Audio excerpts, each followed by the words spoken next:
ജയ്ഹിന്ദ് ടിവിയുടെ തത്സമയ ആരോഗ്യ പരിപാടിയായ മെഡിടോക്കിലേക്ക് ഏവർക്കും സ്വാഗതം. നമ്മുടെ ഇന്നത്തെ വിഷയം മാനസിക പ്രശ്നങ്ങളും മനഃശാസ്ത്ര ചികിത്സയുമാണ്. നമ്മുടെ ഇന്നത്തെ ആദ്യത്തെ ഡോക്ടർ രാജൻ ജോർജ്. ഇദ്ദേഹം പന്തളത്തും ചിറയൻകീഴുമുള്ള ഹോളിസ്റ്റിക് സൈക്കോ സെന്ററിന്റെ ചീഫ് കൺസൾട്ടന്റാണ്. നമുക്ക് അദ്ദേഹത്തെ മെഡിടോക്കിലേക്ക് സ്വാഗതം ചെയ്യാം. നമസ്കാരം സർ. സർ, ഇപ്പോ നമുക്ക് കേരളത്തില് ഇഷ്ടമാതിരി multi speciality super speciality hospitals ഉണ്ട്, അല്ലെങ്കിൽ ചെറിയ ചെറിയ ഹോസ്പിറ്റൽസും ഉണ്ട്.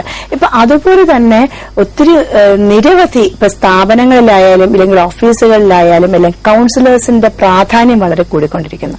അപ്പം അതിന്റെ അർത്ഥം നമ്മുടെ കേരളത്തിന്റെ മാനസിക ആരോഗ്യനില വളരെ അതാണോ, അതോ നമ്മുടെ മാനസികാരോഗ്യത്തിന്റെ കാര്യത്തിൽ ആൾക്കാർക്ക് സ്ഥാപനങ്ങൾക്ക് കൂടുതൽ പ്രാധാന്യമുണ്ടെന്നുള്ളതാണോ? രണ്ടും ശരിയാണ്. മാനസിക ആരോഗ്യനില മോശമാകുന്നു, അതോടൊപ്പം തന്നെ അവയർനെസ്സും കൂടി വരുന്നുണ്ട്. ഈ അടുത്ത സമയത്ത് എനിക്ക് തോന്നുന്നൊരു 2 ആഴ്ച മുമ്പ് പത്രമാധ്യമങ്ങളിലൊക്കെ വന്നൊരു വാർത്തയുണ്ടായിരുന്നു. ലോകത്തില് ഏറ്റവും കൂടുതൽ വിഷാദ രോഗികളുള്ള രാജ്യം ഇന്ത്യയാണ്. നമ്പർ 1 നമ്മൾ ആ സ്ഥാനം. എല്ലാ കാര്യങ്ങളിലും നമ്മള് അതുപോലെ തന്നെ ഇന്ത്യയില് ഏത് കാര്യങ്ങളിലും നെഗറ്റീവായ കാര്യങ്ങളിൽ 1-ാം സ്ഥാനം കേരളമാണ്. ഇപ്പൊ വന്നു വിഷാദ രോഗികളുടെ എണ്ണം റേറ്റ് വെച്ച് നോക്കുമ്പോൾ കേരളത്തിലാണ് കൂടുതൽ. ഇത് വിഷാദ രോഗത്തിന്റെ കാര്യം.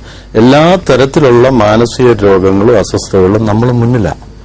ഇതിന്റെ കാരണം നോക്കുകയാണെങ്കിൽ നമ്മുടെ മാറി വന്ന ജീവിത സാഹചര്യങ്ങൾ, ഈ നമ്മുടെ ലൈഫ് സ്റ്റൈൽ മാറി, നമ്മുടെ ആഹാരക്രമം മാറി, നമ്മുടെ ആറ്റിറ്റ്യൂഡുകൾ മാറി, ഇതിനനുസരിച്ച് നമ്മുടെ മനസ്സും മാറി വന്ന മനസ്സിനുണ്ടാകുന്ന അപജയങ്ങളാണ് മാനസിക രോഗങ്ങളും മാനസിക അസ്വസ്ഥതകളും സ്വഭാവ വൈകല്യങ്ങളുമായിട്ട് ഇന്ന് കൂടി വരുന്നത്. രണ്ടാമത്, ശാരീരിക രോഗങ്ങളെപ്പറ്റി നമ്മുടെ ആളുകൾക്ക് ഒരുമാതിരി നല്ല അവയർനെസ് നേരത്തെ മുതലേ കിട്ടിക്കഴിഞ്ഞു. ഒരു രോഗം വന്നാൽ എക്സ്റേ എടുക്കണം, സ്കാനിംഗ് എടുക്കണം, ബ്ലഡ് ടെസ്റ്റ് നടത്തണം. പക്ഷെ മാനസിക രോഗങ്ങളെ സംബന്ധിച്ച് അവയർനെസ് വന്നുകൊണ്ടിരിക്കുന്നതേ ഉള്ളൂ.